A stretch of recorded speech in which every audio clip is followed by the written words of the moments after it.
Hello, friends. Welcome to Creative Medicine. In this lecture, we will learn about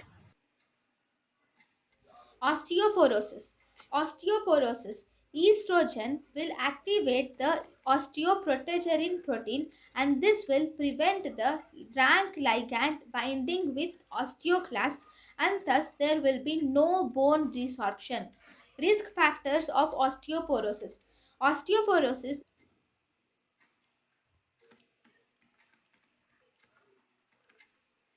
So normally osteoclast has rank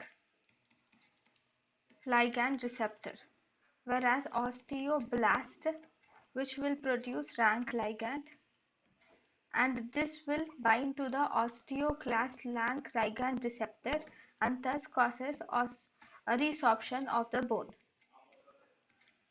So osteoblast produces rank ligand and this rank ligand binds to the rank ligand receptor on the osteoclasts and this will cause resorption of the bone.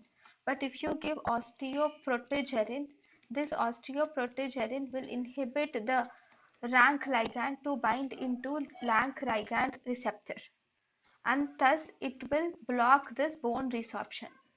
So this osteoprotegerin is activated by the estrogen. So that when osteoprotegerin activates estrogen, when estrogen activates osteoprotegerin, this osteoprotegerin will inhibit the binding of rank ligand to rank ligand receptor on the osteoclasts, thus causes resorption of the bone. Thus, there is no resorption of the bone because of this osteoprotegerin preventing the binding of rank ligand to rank ligand receptor. So actually estrogen will activate osteoprotegerin. Now this osteoprotegerin will inhibit the binding of rank ligand to rank ligand receptor on the osteoclasts. Thus it will prevent the resorption of the bone. So risk factors of osteoporosis.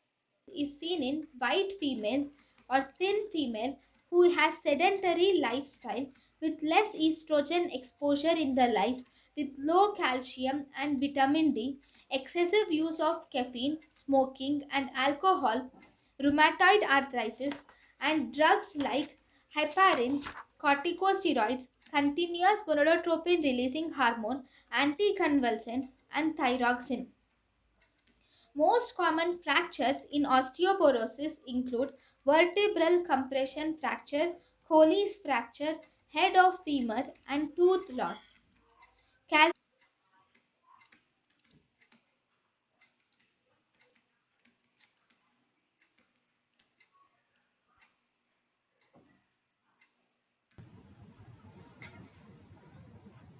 thank you and thank you for watching.